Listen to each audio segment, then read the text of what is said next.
Hello, vinyl community. I got a record here to show today. It's the Mills Brothers. They said to show the gatefold. So there's the gatefold. If anybody can talk about the Mills Brothers and what it means, that would be a good thing. There's another album that I wanted to talk about that was called,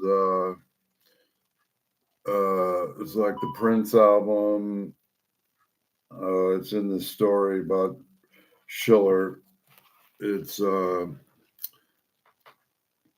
what's the Prince album? Conspiracy, yeah, but it's not written by Prince. It's written by Lawrence Schiller. It's an album that he recorded talking with Jack Ruby. So that's another album that would be really interesting to listen to. So we're going to try to read out this file. This is a long file, and this is a really important file. It's going to talk about Sexy Sadie and how she was coerced into doing what she did. When it comes to lying, Lawrence Schiller makes Baron von Munchausen look like George Washington, Norman Mailer, Schiller's friend and collaborator. On Saturday morning around 10 a.m. on August 4th, 1962, photographer Lawrence Schiller stopped by Monroe's home in Brentwood. He pitched Playboy magazine publisher Hugh Hefner's proposal to print nude photos of the actress Schiller snapped on the set of her notoriously doomed unfinished film, Something's Gotta Give. Monroe's co-star in the Curse project was Jay Sebring, cocaine client Dean Martin, who later performed with Sharon Tate in More Than One Way. Another connection showing how small a world of these players moved in, Hugh Hefner later befriended his fellow libertine hedonist Roman Polanski and Sharon Tate when Manson prosecutor was completing the manuscript of Helter Skelter. The lawyer holed up in Hef's guest as an office supplied for him at the Playboy Mansion in L.A. The Playboy Press later presented an edition of Bugliosi's best-selling book, The Bible of the Cielo Drive Cover-Up. In recalling the final meeting with Monroe, Schiller later claimed that he recently seen in her company of Bobby Kennedy, with whom she was having an affair.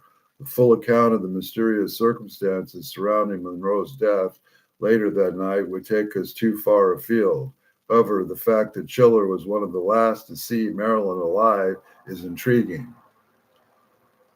For only hours after their meeting, Jay Sebring would claim to his friends that his client and chum, Peter Lawford, was tasked with supervising the cover-up of how Monroe died.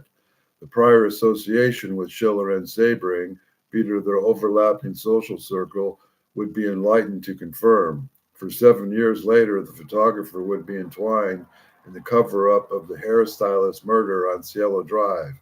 We do not know that Schiller once met Monroe and Robert Kennedy at Peter Lawford's Santa Monica beach house, which Sebring often visited at the time.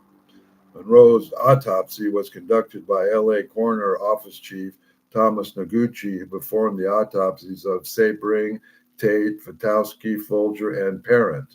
Another coincidence among many, Monroe's funeral was held on August 8, 1962, 7 years to the day that drugs were delivered to Sebring's at Cielo Drives only hours before the murder. Years later, after more of his clandestine career was revealed, Schiller's presence on Monroe's doorstep shortly before the demise around the suspicions of some Schiller's watchers. At the very least, the last encounter is part of a piece of ubiquitous photographs decency to make an appearance wherever infamous deaths occur throughout his career as a professional ghoul. So often has this happened that Life magazine's Barry Farrell, writing in the article Merchandising Gary, Gilmore's Death of Dance in New West magazine, felt justified in calling Schiller a carrion bird. In 1982, New Yorker magazine dubbed Schiller a slime merchant. True to these designations, although Schiller was able to place his nude photos of Monroe and Playboy as planned, the enterprising vulture wasted no time in showing up at Maryland's police-surrounded house shortly after her death was announced to take photographs. A few days later, she captured the grief-stricken guest arriving at her private funeral in his lens, pictures he sold to Life magazine. If Schiller's brushes with Monroe, whose favors were shared by the Kennedys and major mob bosses alike, is curious, it is astounding omnipresence in all areas orbiting the assassination of John Kennedy that raises the most conspicuous red flag. True to his designations, Schiller was present in Dallas at the weekend of the assassination, managing to take a close-up photograph of Lee Harvey Oswald at the police station shortly after his arrest, and another showing a police officer holding up the rifle, popularly presumed to be the murder weapon of Oswald, supposedly fired. He somehow secured the rights to the famous photo capturing the moment Ruby shot Oswald and sold it to newspapers. Although the ironic shot was taken by another photographer, Schiller alone benefited from its sale. It's amazing that Schiller is just everywhere. An attempt to present Schiller was an unbiased critic of conspiracy theories about JFK's death falls apart when we learn that Schiller was soon introduced himself as Jack Ruby's business manager. On December 16, 1966, Schiller shaped by standing at the Parkland Memorial Hospital in Dallas, where Ruby lay dying of cancer. Ruby also himself to be recorded by Schiller on a tape recorder smuggled into the hospital room. In his official interview, Ruby categorically denied that his murder of Oswald was the result of a conspiracy. Clinics may call the truthfulness of this deathbed confession in doubt in light of the fact that Schiller obtained a scoop in exchange for paying off Ruby's $4,500 debt to the Internal Revenue Service. As of this writing, excerpts of Schiller's notably stiff interview with Ruby, released on the Capitol Records LP entitled The Controversy, that's the other record that I was trying to mention. Ruby released on Capitol Records LP entitled The Controversy can be heard on David Von Pein's JFK channel on YouTube. When Schiller's recorded Ruby's last public statement, public backlash against the Warren Report was just gathered strength thanks to the efforts of pioneering Warren critic Mark Lane in his 1966 book Rush to Judgment. In the 64 Warren Report, quite to contrast, in his final statement, Schiller eked out the dying man's 2 years later. Ruby repeatedly pleaded with the Warren Commission representatives, Earl Warren and Gerald Ford, to escort him from Dallas to Washington so that he could speak in safety about what he knew about the conspiracy to kill Kennedy. Ruby openly doubted that his court-appointed lawyer in Dallas would provide him with fair representation, which can only be made us wonder who he thought his attorney really was, working for gentlemen. Ruby was practically begs. If you want to hear any further testimony, you will have to get me to Washington soon. But Ruby's appeal to Ford and Warren to tell all that he knew about how I had been used for the purpose were ignored. He even volunteered to take a polygraph test. Observing that maybe certain people don't want to know the truth, they may come out of me. It's no wonder that the last-minute role Schiller played in the getting of morality ill Ruby to recant his former hints at the conspiracy having aroused the suspicion of students of the Kennedy assassination, informed speculation that Schiller's interest in these matters was more than personal, are only underscored by the March 28, 1967 FBI document obtained from the National Archives, in which he was documented in revealing the feds the name of the confidential informant, the Warren critics, and Moyer Mark Lane. Is it possible that the Bridewell referred to his as a pseudonym to Carol Jargon, an alcoholic assistant? Yeah, whatever. Suggestions that Schiller himself was a part of the official JFK cover-up campaign is only strengthened by the fact that he had a hand in producing Scavengers and Critics of the Warren Report, The Endless Paradox, one of the earliest books to seek to deflate growing public belief that JFK and Oswald had both been killed as a result of the conspiracy The vitriolic attack on those who doubt that the Warren Commission's conclusion can only cause us to wonder whose agenda Schiller's efforts served. Such speculation is fueled when we take a look at just a few of Jack Ruby's entanglements in the underworld. As a young man, Ruby had ties to Al Capone and Chicago Syndicate that later helped Kennedy win the 1960 election. This is a syndicate for which Sidney Korshak emerged. Later, Ruby visited mobster Santo Trafficani in Cuba. In the weeks before he shot Oswald, Ruby is known to have been worried about his own mounting debts to mob associates who had provided him with loans to keep his failing nightclub going. The 1979 House of Representatives Administration Assassination Committee established that Ruby had links to Mayor Lansky, associate of Lucky Luciano, Frank Costello, and his successor, Vito Genovese. While it may be mere happenstance that Charles Manson came to know Frank Costello in the prison, a more direct connection to that one of Jay Sebring's main drug connections, the ill-fated Joel Rostow, was linked to the Genovese syndicate, as well as the New England-based Patricia family. Space requirements forbid me from listing all of Schiller's many attempts, both subtle and overt, to support the lone nut theory, positioning Oswald's sole guilt. In 1967, we find him helpfully lending his photographic expertise to assist in the authenticity of the famous photograph of Oswald holding a rifle in communist literature, which many believe to be a fake construct to establish Oswald as an ideological motivated assassin. An illuminating document from March 20th, 1968, filed to New Orleans District Attorney Jim Garrison, investigator Stephen Jaffe, tells us that Lawrence Schiller and journalist Jerry Cohen, whose later connection to the Cielo Drive case cover-up we will examine, are described as trying to thuggishly intimidate Lauren Hall, a potential witness in the ongoing Jim Garrison investigation seeking to try and convict those who plotted the assassination of JFK. Jaffe makes clear that there is something fishy about Schiller when he sarcastically identifies him as Lawrence Schiller of either Life magazine, the Los Angeles Times, or who knows what. According to Jaffe, Hall was visited the night before his California hearing by Lawrence Schiller and Jerry Cohen. And one other man, they said to him, that would be charged for contempting of court or perjury that thrown in jail for 5 years if he went to New Orleans. He told him that Garrison is some kind of a nut and urged that he not go to New Orleans under any circumstances.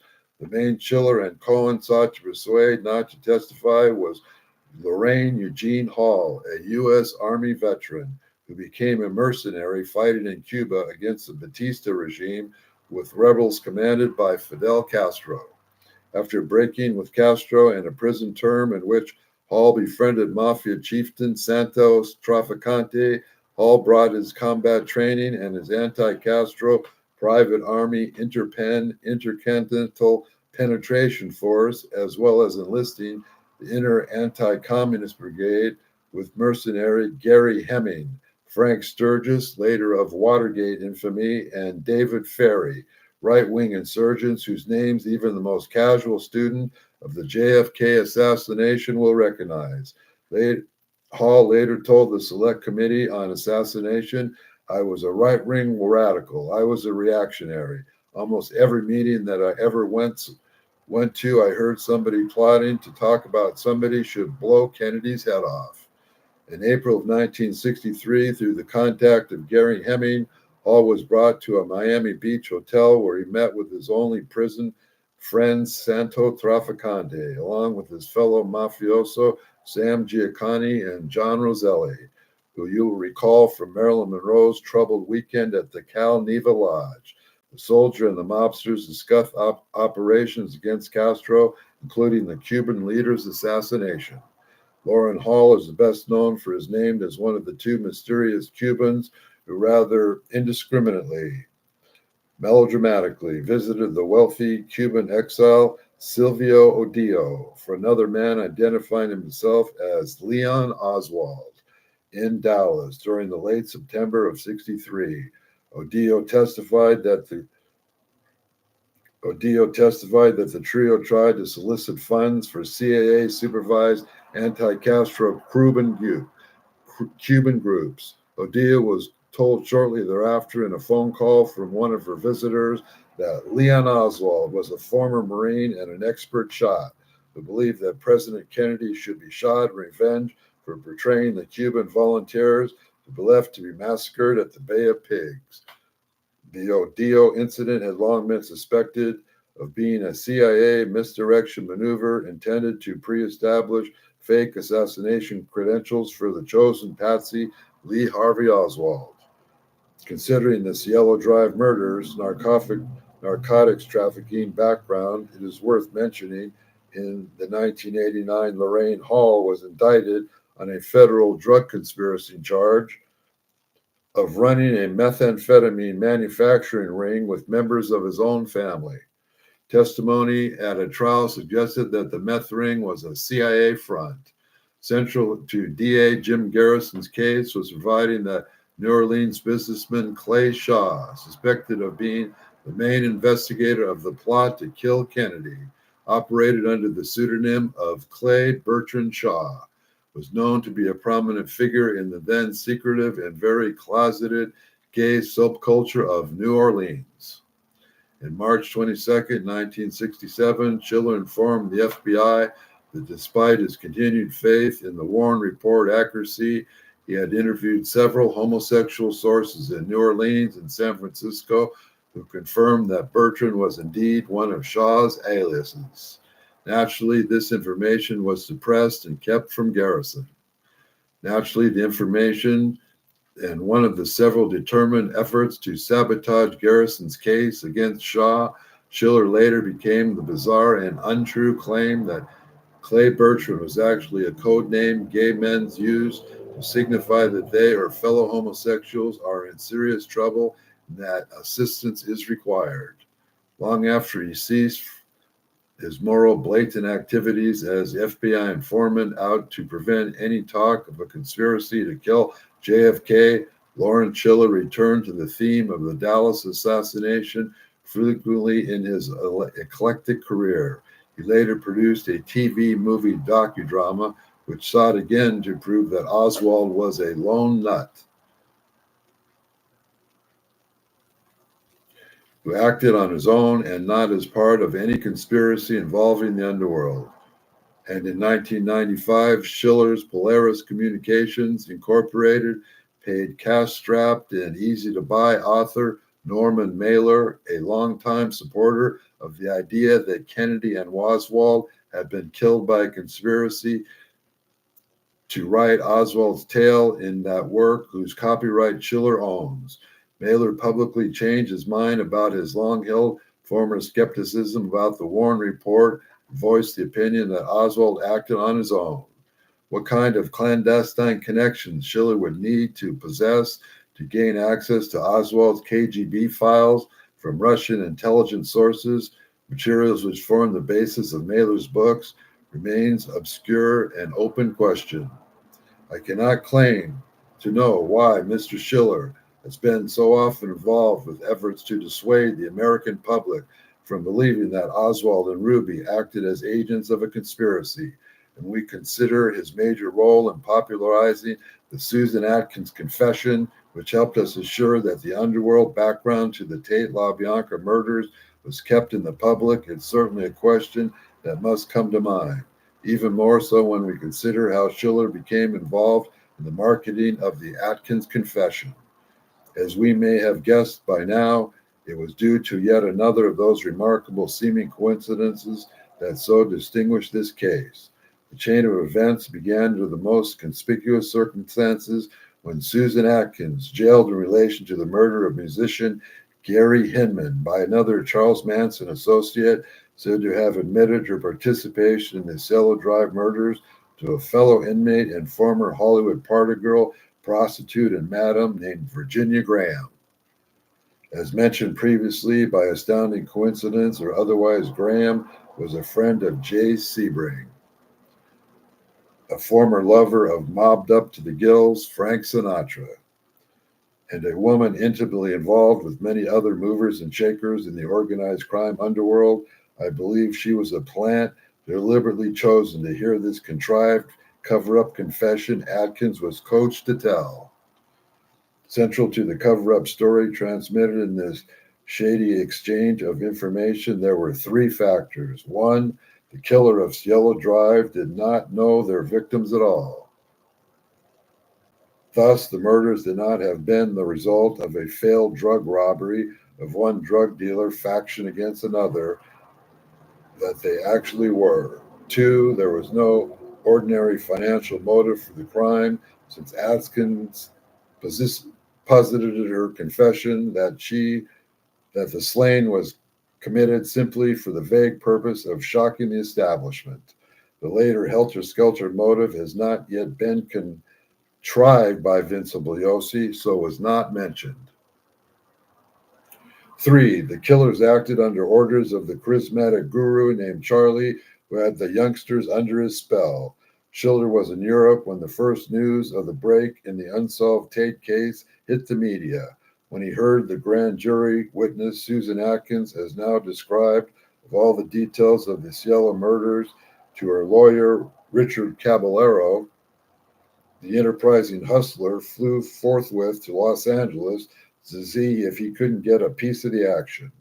So Schiller would have imagined that Caballero would break to the traditional client-attorney privilege is unknown, but it certainly helped that when he walked into Caballero's office, he ran into his old friend, Paul Caruso. What a surprise. Once they had recovered from this no doubt unexpected reunion, Schiller persuaded Caruso to convince his client Atkins that he would be a good idea if Schiller recorded her confession on tape so that he could sell her blood-curdling tale to the European press. He had already parlayed profits from a similar exclusive interview with Ruby meant to obscure the truth about his crime. Atkins, a.k.a. Sexy Sadie, who had not yet spoken to the press in any capacity, promised to be even more profitable criminal cash cow. A deal was swiftly struck. 45% of the profits would go to Atkins. Middleman Caruso would receive a generous 30%. The rest would go to Schiller. Richard Caballero wasn't indeed in on the bargain. As Atkins' public defender, he not only allowed any financial remuneration from his client. Almost nobody since has wondered why a defense attorney would work so hard to make his client's confession of guilt internationally known before her trial even began. Now, why this travesty of justice was not allowed to proceed despite the judge's gag order explicitly forbidding for such pre-trial publicity that could contaminate a fair trial. To be charitable, whatever other motives were, it's possible Caballero sincerely thought that this stunt would free his client by consigning all blame for her actions to Manson. As Caballero stated to Atkins during one of the earliest described interviews, hopefully we will be able to prepare a defense, as you have already honestly indicated to me that you are mesmerized by this Sinvali-type individual, Charlie. And we are going to have to try to put out our best foot forward and try to convince everybody to make even the grand jury, because in the final analysis, if we can convince, then it will be to your benefit. That's all considered with is your benefit. To this day, the majority of those familiar with the crime still remain convinced that Atkins and her co-defendant were mesmerized to murder by the psychedelic Svengali, so there could be no argument that at least one aspect of Caballero's strategy worked like a charm. Atkins, understandably eager to avoid the gas chamber, agreed to what can be considered a payoff to shut her mouth about the actual motives of the murder in favor of endorsing the first version of the fairy tale the public now knows and loves. And for the third time, the story has become a cornerstone of the continuing cover-up was up for grabs, and even with Atkins was quickly transcribed and polished by a ghostwriter who we will return to momentarily. As soon as Schiller had pulled off this coup, he invested $3,500 in overseas telephone costs, arranging to sell the exclusive rights to German and Italian illustrated weekly magazines. Within a few days, Atkins, Caruso, and Schiller split a handsome sum, variously cited at $150,000 to $175,000 between them. Even though the Los Angeles Times had already covered Atkins' grand jury testimony, they devoted the front page of the Sunday edition to the extended version, which she supposedly told to Schiller. Yet again, Paul Caruso came in handy as a legal representative to the Times and as Atkins' silent attorney, the legal eagle who, as just so happened, had also represented several of the drug dealers involved in the Cielo case, as well as placed a broker the deal. The Times is accused of engaging in checkbook journalism when rumors circulated they had paid Schiller for the rights to print the new Atkins Tall Tales. The Times denied this, stating that they had merely picked up the story from their European counterparts from Sunday editions printed overseas 8 hours earlier. But as Rolling Stone magazine later revealed, the Times' response sounded like a hype from the start. The one thing their Sunday edition is put to bed not a mere 8 hours before Sunday morning, but late Friday night. Also, why was Schiller himself hanging around the Times office of the edition rolled off the presses? As it turned out later, it was even more corrupt than that. Schiller, who was not a writer, despite frequently crediting himself as such a needed someone who could quickly whip the confession into readable shape, he turned to yet another confidential old friend, Los Angeles Times journalist Jerry Cohen, who actually conducted the interview with Atkins in jail. Though Schiller often claimed that he had interviewed Atkins, it was previously that he never even met her. I met her. The reader will recall that only 1 year earlier, Cohen and Schiller's partner in intimidating Kennedy assassination suspect Lauren Hall was testifying for the Jim Garrison. Cohen quickly rewrote that Atkins' confession was suitable journalese, and another Times writer, Dial Torgensen, considered to be the profitable scam. Although the article in the book was the larger made out of it, was printed under Schiller's name, Cohen and Torgensen were the actual authors. The only hint of this is to be found in the killing of Sharon Tate. The Schiller's expression of thanks for the invaluable aid the two journalists had worked with this author in preparing this book and the original interviews with Susan Atkins. The incestuous nature of this sleazy episode is further indicated by the fact that the New American Library, the publisher of The Killing of Sharon Tate, that's the Schiller book, is a subsidiary of the same company that owned the Los Angeles Times. While the ethical improprieties of the Caruso-Schiller Times deal led to much criticism from the mainstream press, it is only then that the countercultural organ Rolling Stone had correctly perceived that a massive violation of Manson rights had been engineered. What possible justification could the Times editor have had in running the confessions? Where were their heads?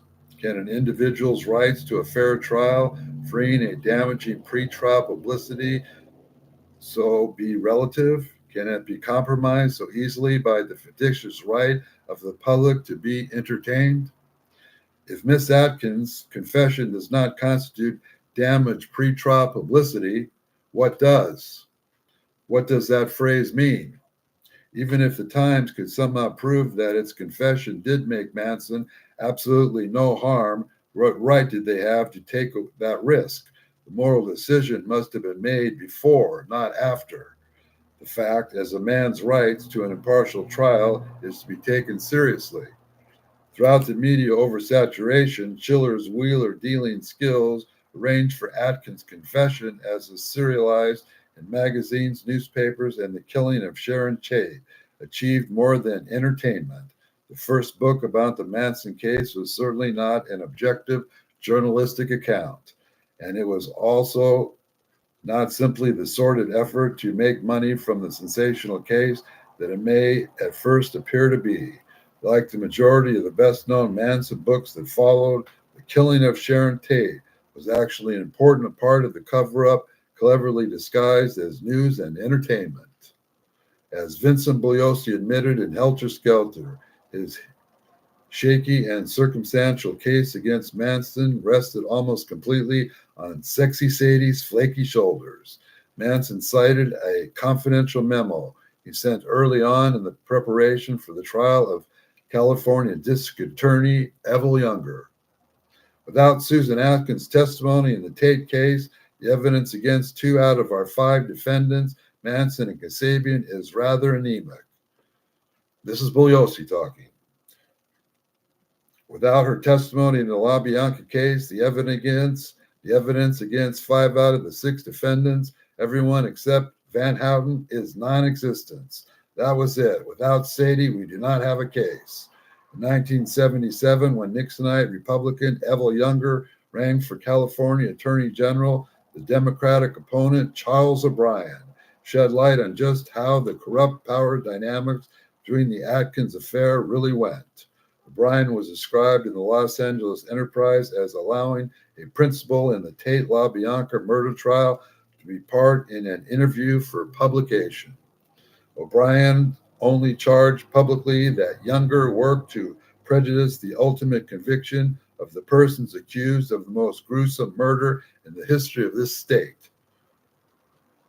Younger, O'Brien stated, had illegally granted Tate LaBianca prosecutor Aaron Stovitz and his not-so-secret unlikely ally, Susan Atkins' defense attorney Richard Caballero, appropriate approval of false affidavits whose lawyers submitted in November 1969 when requesting permission to allow Susan Atkins to be escorted from jail to visit Caballero's office.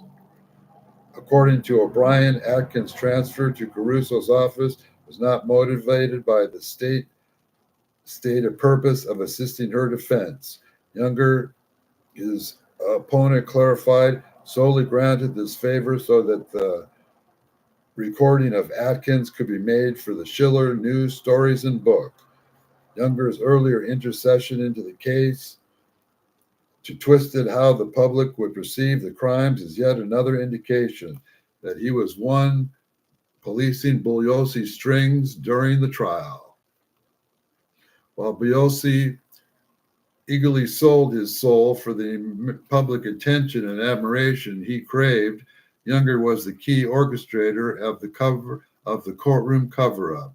Even Manson's notably incompetent lawyer, Irving Kanarek, aired this accusation publicly when he voiced his suspicion on the record that Richard Nixon's claim that Manson was guilty was deliberately made with Evel Younger's collusion in order to prejudice the jury, just as the suspicious rush to widely publish the earlier Atkins confession publication had been. These elaborate and thoroughly unethical efforts to support public opinion betray just how urgently certain parties needed to spread the lie of random victims and motiveless crimes.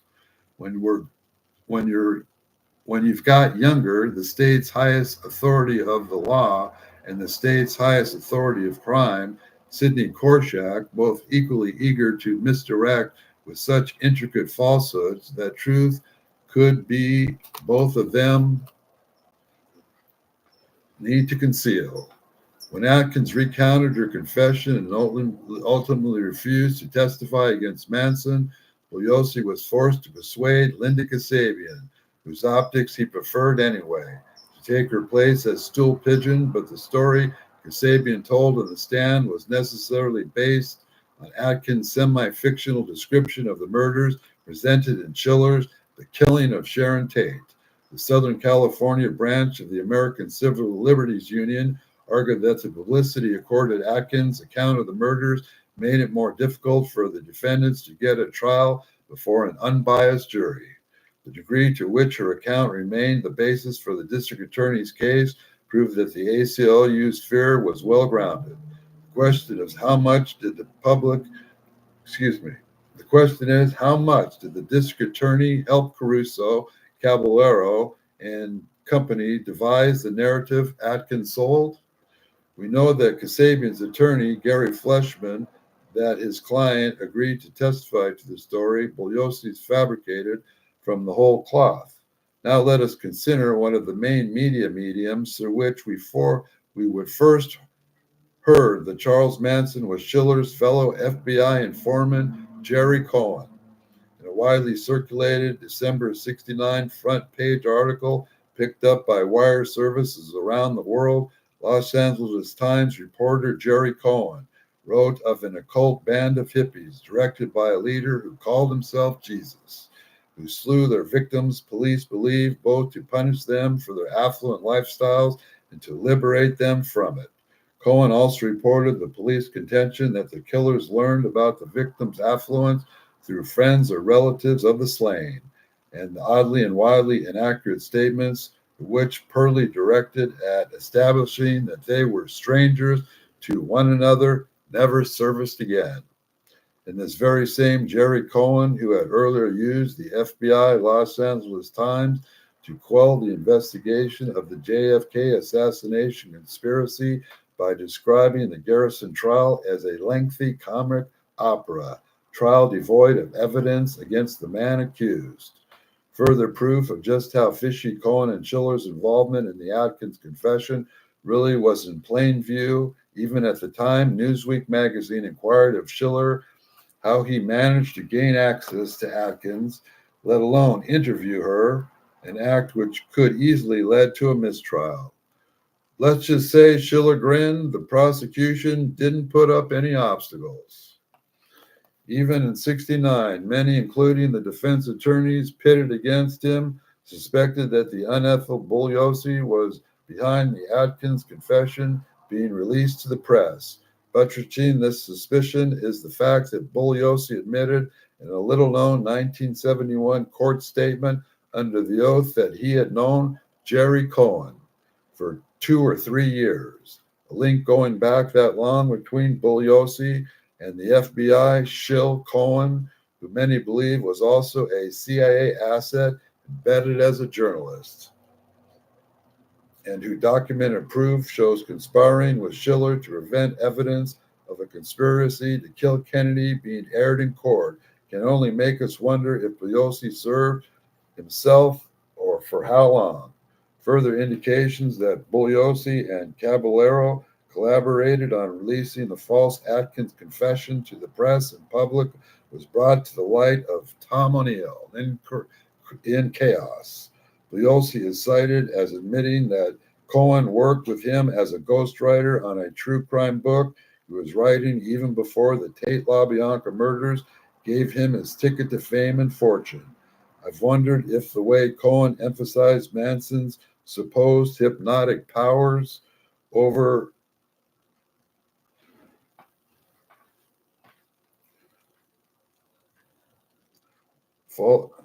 Bugliosi is cited in admitting that Cohen worked for him as a ghostwriter on a true crime book he was writing even before the Tate LaBianca murders gave him a ticket to fame and fortune. I've wondered if the way Cohen emphasized Manson's hypnotic powers over teen companions of this reportage of the Manson case was influenced by similar themes of the 1967 book, The Pied Piper of Tucson, about the murders of Charles H. Schmidt. When the Los Angeles Times reported the 70-year-old Cohen's suicide in 1993, the paper failed to mention the role in the Atkins story, one of the more shameful episodes in the journal's history. Nor is there any mention of Cohen's already known activities as an FBI opponent of Kennedy's assassination conspiracy advocates.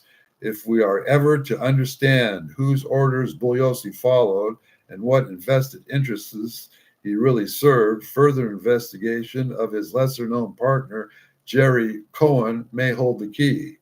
as I believe syndicate powers used Caruso and Caballero to conspire to contrive the Atkins cover confession story to conceal the syndicate drug dealing background of the murders on behalf of their organized crime client, Lawrence Schiller was the perfect man to serve as front for the job. In 1966, the very year the mob started to take over distribution of the recently illegalized LSD, Schiller so happened to be hired by Life magazine to investigate how the drug dealing underworld operated. As authors Stuart Tendler and David May described Schiller's book in their classic study, The Brotherhood of Eternal Love, From Flower Power to Hippie Mafia, the story of the LSD counterculture. He was trying to piece together the network of LSD distribution from maker to street user, had been invited to witness the purchase of doses from distributing by middlemen. Such a deadly conflict in the supply line between the conduits of that distribution network was what the killings Susan Atkins was involved in were all about. Schiller's earlier exploration of that secret world placed him back in familiar territory. If Virginia Graham was duped or forced into transmitting the tale crafted for Atkins to tell, it was Schiller and Cohen who carried out the task of seeing to it that sexy Sadie's sellable confession was now disseminated for far corners of the earth. Never more truth was told. Shortly thereafter, Schiller was responsible for arranging a jailhouse meeting between the actor Dennis Hopper and Charlie Manson, a jailhouse visit ostensibly held to discuss the making of a Hollywood movie starring Hopper as Manson. Schiller also co-directed The American Dreamer, a 1971 quasi-documentary about Hopper in which the Manson matter is regularly sympathetically discussed.